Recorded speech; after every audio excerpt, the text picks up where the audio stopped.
कर्मचय permutation. कर्मचय का मतलब है कर्म से आने वाला। जैसे CAT कैट शब्द के आप कई शब्द बना सकते हैं कर्म से लेते हुए। जैसे कैट शब्द के कुल 6 कर्मचय बनेंगे।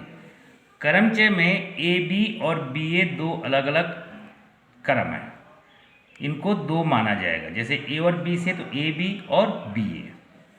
n वस्तुओं में से अगर आप r वस्तुओं की लेकर के कर्मचय बनाना चाहें, n वस्तुओं में r वस्तु लेकर के 10 में से जैसे आपको 6 लेनी है तो इसको बोलते हैं NPR। NPR का मतलब होता है n factorial upon n minus r factorial, n factorial upon n minus r factorial. यदि n में से p वस्तुएं समान हों, यदि p वस्तुएं एक समान हों तब कर्मचय होंगे n factorial upon p factorial.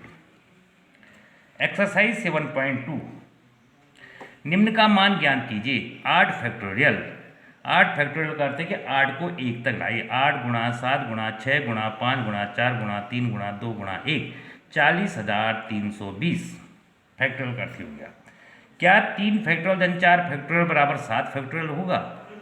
Question number 2 3 factorial का मान निकाला। 3 गुणा 2 गुणा 1 इज इक्वल टू 6। 4 फैक्टोरियल की वैल्यू होगी 4 into 3 into 2 into 1 is equal to 24। 7 factorial की वैल्यू निकाली। 7 into 6 into 4 into 3 into 2 is equal to 5040। तो देखिए आप इन दोनों को प्लस करके 3 फैक्टोरियल और 4 फैक्टोरियल को प्लस करके तो केवल 30 आ रहा है, 6 धन 24 और इसका मान 5040। इस प्रकार 3 फैक्टोरियल धन 4 factorial is equal to 7 factorial नहीं होगा। Next question n upon n minus r factorial का मान ज्ञात कीजिए यदि n बराबर 6 r बराबर 2। तो n फैक्टोरियल माने 6 फैक्टोरियल बटे n माइनस r 6 ऋण 2 फैक्टोरियल। तो 6 फैक्टोरियल को कैसे लिखेंगे? 6 गुणा 5 गुणा 4 फैक्टोरियल। वैसे 6 फैक्टोरियल का अर्थ होता है 6 गुणा 5 गुणा 4 गुणा 3 गुणा 2 गुणा 1। तो 4 गुणा 3 गुणा 2 गुणा 1 इसको 4 फैक्टोरियल भी आप कर सकते हैं। तो 6 गुणा 5 गुणा 4 फैक्टोरियल, 4 से 4 कट गया और 6 पंजे 30। एक्सरसाइज 7.3 क्वेश्चन नंबर 1 1 से लेकर 9 तक के अंकों का प्रयोग करके कितने 3 अंकीय संख्याएं बनाई जा सकती हैं यदि अंकों को न दोहराया जाए। हम आपको 1 से लेकर 9 अंक देंगे, आप उससे कितनी संख्याएं बना सकते हैं 3 अंकों की, बशर्ते कि आप एक अंक को दोबारा नहीं करेंगे। तो देखिए पहले स्थान के लिए आपके पास 9 अंक होंगे। देखिए पहले 3 बॉक्स बना रखे हैं, ये पहला दूसरा तीसरा स्थान है। 3 अंकों की संख्या बनाने तो हम 9 में से 1 से लेकर 9 के बीच किसी भी अंक को लिख सकते हैं। लेकिन अब इस अंक को आप दोबारा नहीं लिख पाएंगे तो दूसरे स्थान के लिए केवल 8 अंक रह जाएंगे, तीसरे स्थान के लिए केवल 7 अंक रह जाएंगे। और इस प्रकार आप जो संख्या बनाएंगे वो बनाएंगे 9 गुणा 8 गुणा 7 इज इक्वल टू 504। 1 से लेकर 9 तक अंकों को दोहराना नहीं, तो पहले स्थान के लिए पूरे 9 अंक हैं आपके पास, दूसरे के लिए 8 रह जाएंगे, तीसरे के लिए 7। 9 गुणा 8 गुणा 7 या 9 में से अगर दोहराना नहीं तो 9 में से 3 वस्तु लेने तो 9p3।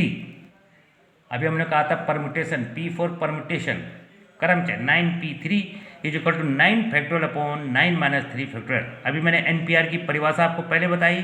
तो 9p3 का मतलब हुआ 9 factorial upon 9 minus 3 factorial is equal to 9 8 7 गुणा 6 फैक्टोरियल 6 फैक्टोरियल अपॉन 6 फैक्टोरियल। 6 से 6 कैंसिल कर दीजिए और 504। दोनों मेथड से आपका एक ही आंसर आएगा। नेक्स्ट क्वेश्चन, किसी संख्या को दोहराए बिना कितनी 4 अंकीय संख्याएं बन सकती हैं? वही बात है, देखो कुल अंक होते हैं 10, 0 से 9 तक 10 अंक है। 0 1 2 3 4 5 6 7 8 9 तक 10 अंक है। इन्हीं 10 अंकों से हम पूरी गणित लिखते हैं। तो पहले स्थान के लिए आपके पास 10 अंक पूरे, कुछ भी रख दीजिए आप। दूसरे स्थान के लिए आपके पास 9 अंक हैं, तीसरे स्थान के लिए आपके पास 8 अंक हैं और चौथे स्थान के लिए आपके पास 7 अंक है। क्योंकि आपको अंकों को दोहराना नहीं, जिस अंकों को आप रख देंगे उसको आप दोबारा नहीं लिख सकते। तो इस प्रकार एक एक अंक कम होते जाएंगे। तो कुल अंक हो जाएंगे 10 गुणा 9 गुणा 8 गुणा 7 इज इक्वल टू 5040। या 10 में से 4 अंक लेना 10p4 is equal to 10 factorial upon 10 minus 4 factorial is equal to 10 factorial upon 6 factorial. 10 गुणा 9 गुणा 8 गुणा 7 गुणा 6 फैक्टोरियल बटे 6 फैक्टोरियल। दोनों ओर से आपके पास एक ही आंसर आएगा, चाहे आप 10p4 लगाओ या 10 गुणा 9 गुणा 8 गुणा 7। आपको समझना है आपको अंकों को दोहराना है या नहीं दोहराना है तो P वाला फॉर्मूला। 1 2 3 4 के उपयोग से कितनी 4 अंकीय संख्याएं बनाया जा सकती है यदि कोई अंक न दोहराया गया हो। 1 2 3 4 5, 5 भी है इसमें, तो इसमें से 5 अंक है। अब 5 में से आपको 4 लेने हैं, 4 अंक, तो 5p4, 5p4, जबकि आपको दोहराना नहीं है। तो 5p4 कर दोगे आप 5 factorial upon 5 minus 4 factorial is equal to 120, या आप ऐसा भी कर सकते हैं 5 गुणा 4 गुणा 3 गुणा 2। नहीं, पहले स्थान के लिए आपके पास 5 अंक, दूसरे के लिए 4 अंक, तीसरे के लिए 3 अंक, चौथे के लिए 2 अंक। इस प्रकार आपके पास 120 संख्याएं आप बना सकते हैं। अब आप देखिए इनसे कितनी सम संख्याएं बन सकती हैं, ये क्वेश्चन है। तो देखो सम संख्या के लिए एक नियम है कि आपको इसके वंश में, इकाई में 2 या 4 रखना पड़ेगा, तभी ये इवन नंबर बनेगा। सम संख्या बनाने के लिए हमेशा इकाई में इन अंकों में से या तो आपको 2 रखना पड़ेगा या 4। इसका मतलब 2 में से आपने 1 अंक लेना है, या तो 2 लेना है या 4। तो 2p1 पहले स्थान के लिए तो आपके पास 2p1 है। अब आपके पास बच गए 4 अंक। अब 4 अंक में से आपने 3 अंक और लेने हैं, 4 अंक बनानी, तो 4 रह गए, तो 4p3। तो 2p1 का मान निकाल लीजिए, 2 factorial upon 2 minus 1 factorial is equal to 2। 4p3 का मान निकाल लीजिए, 4 factorial upon 4 minus 3 factorial is equal to 24। इन दोनों को मल्टीप्लाई कर दीजिए, इज इक्वल टू 48। अगर आपको सम संख्या बनानी तो आपको इकाई में या तो 2 रखना पड़ेगा या 4 रखना पड़ेगा, तभी ये सम संख्या बन सकती है। नेक्स्ट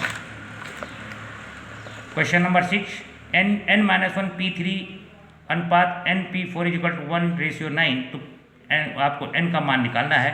तो देखिए n माइनस 1 फैक्टोरियल का मतलब क्या हुआ, n माइनस 1 p3 का मतलब क्या हुआ, अभी आपको पता है। NPR का मतलब n upon n minus r, इसमें से इसको माइनस कर देते, ऐसे ही इसमें से इसको माइनस करना है। तो ये हो जाएगा n minus 1 factorial upon n minus 1 factorial upon n minus 1 minus 3 factorial, n factorial upon np4 का n factorial upon n minus 4 factorial is equal to 1/9। ये देखिए ये लिखा हुआ है, n minus 1 factorial upon n minus 1 minus 3, n factorial upon n minus 4 1 upon 9। इसको उलट दीजिए, ये माइनस 1 माइनस 3 माइनस 4 फैक्टोरियल बन जाएगा, ये दोनों कैंसिल हो जाएंगे और आपके पास बचेगा n minus 1 factorial upon n factorial. अब फिर आप क्या कर सकते हैं, इस n फैक्टोरियल को कैसे लिख सकते हैं, n माइनस 1 फैक्टोरियल। जैसे आप 4 फैक्टोरियल को 4 गुणा 3 फैक्टोरियल लिख सकते हैं, 10 फैक्टोरियल को 10 गुणा 9 फैक्टोरियल, ऐसे ही n फैक्टोरियल को n into n minus 1 factorial. ये दोनों कैंसिल हो गए, यहाँ 1 upon n is equal to 1 upon 9, तो n is equal to 9। Next question, equation शब्द से कितने अर्थहीन अथवा अर्थपूर्ण शब्द बन सकते हैं जबकि शब्द की पुनरावृत्ति न हो। पुनरावृत्ति नहीं होनी चाहिए। तो देखो इक्वेशन में सारे शब्द अलग अलग हैं, सारे शब्द, और आपने इनसे शब्द बनाने हैं। तो 8 शब्द है, 8 में से 8 लेने हैं आपने, तो 8p8। लेकिन इसमें ये जरूर देखना है कि किसी शब्द के 2 अक्षर तो नहीं है। अगर 2 अक्षर हैं तो फिर अपॉन में आ जाएंगे, उतना फैक्टोरियल अपॉन में आ जाएगा। तो इक्वेशन में 8 शब्द हैं, आपको 8 में से 8 लेने हैं। तो 8p8 is equal to 8 factorial बटे 8 ऋण 8 factorial is equal to 0 factorial. 0 factorial का मान 1 हुआ, तो 8 फैक्टोरियल का मतलब हुआ 8 गुणा 7 गुणा 5 6 गुणा 5 गुणा 4 गुणा 3 गुणा 2 गुणा 1, 40,320। या पहले स्थान के लिए आपके पास 8 अंक है, इसको दोहराना नहीं, दूसरे के लिए 7 बचे, तीसरे स्थान पे 6 बचे, फिर 5 बचे, फिर 4 3 2 इन सबको मल्टीप्लाई। मिसिसिपी शब्द से कितने कर्मचय बनेंगे जबकि 4 वाई एक साधना है। पहले इसमें देख लीजिए किन अंकों की, बहुत अंकों की पुनरावृत्ति है। इसमें 4 बार तो यस आया है, 4 बार आई आया है और 2 बार पी आया है। अब इसमें शब्द हैं कुल 11 और 4 वाई को आपको एक साथ रखना है, एक साथ आते हो ना, एक साथ ना आते हो। तो देखो इसमें जो शब्द बनेंगे वो शब्द रह जाएंगे आपके पास। देखिए कुल कितने शब्द हैं, 11 फैक्टोरियल। तो 11 factorial is equal to 11 factorial बटे आई आ रखा है 4 बार, इसको 4 फैक्टोरियल से, फिर एस आ रखा है 4 फैक्टोरियल से, फिर पी आ रखा है 2 बार 2 फैक्टोरियल से, उसको डिवाइड करना पड़ेगा। जब शब्दों की पुनरावृत्ति होती है तो जितनी बार आते हैं उतने फैक्टोरियल से उसको डिवाइड कर देते हैं। तो 11 फैक्टोरियल को लिखा मैंने 11 गुणा 10 गुणा 9 गुणा 8 गुणा 7 गुणा 6 गुणा 5 गुणा 4 फैक्टोरियल बटे 4 फैक्टोरियल इंटू 2 फैक्टोरियल। 4 फैक्टोरियल से 4 फैक्टोरियल कैंसिल हो गया। अब आपके पास बच गया 11 गुणा 10 गुणा 9 गुणा 8 गुणा 7 गुणा 6 गुणा 5 बटे 4 फैक्टोरियल, मैंने 4 गुणा 3 गुणा 2 गुणा और एक 2 और बचा हुआ है। तो अब इनको आप सॉल्व करेंगे तो ये आ जाएगा 34,650। 11 में से आपने देखिए कुल क्रम के बनेंगे 11 फैक्टोरियल अपॉन पूरे के पूरे शब्द लेने। तो जैसे 11p 11 होना था, लेकिन यहाँ पे शब्दों की पुनरावृत्ति। इसके बाद जब चारों आई साथ ना होने पर तो इसमें कुल शब्द हो जाएंगे, कुल 11 है, 11 में से 4 आई निकाल दीजिए, 11 में 4 और एक और जोड़ देंगे आप 8। तो अब आपके पास 8 शब्द रह गए और 8 शब्दों से आपने सेंटेंस बनाना है।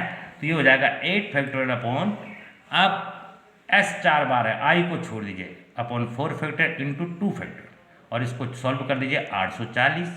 ये तो तब है जब चारों आई एक साथ आते हों, जब एक साथ ना आते हों तो जो शुरू में आया था 34,650 में से 840 माइनस कर दीजिए। देखो यहाँ पर जरा ध्यान देने वाली बात है कि अगर आपसे पूछा हुआ है कि चारों आई एक साथ ना आते हों तो हम देखो पहले हम बनाते हैं कि चारों आई एक साथ कब आएंगे। देखो अगर चारों आई एक साथ हो जाएंगे तो एक शब्द बन जाएगा, कुल शब्द थे 11, अब चारों आई एक साथ आ गए तो 11 में से 4 तो चले गए तो बच गए 7, लेकिन चारों आई का एक शब्द माना जाएगा। इस प्रकार कुल शब्द हो जाएंगे आपके पास 8। अब 8 में कितने क्रमचय बनेंगे जब चारों आई एक साथ आ गए? 8 बटे 4 बार ऐसा रखा है, 4 गुणा 2 बार पी आ रखा है अपॉन 2 फैक्टोरियल, और इसको आप सॉल्व कर देंगे तो चारों आई कितनी, अब देखो एक साथ ना आने पर जो कुल शब्द बने थे 34,650 में से 840 हम माइनस करेंगे।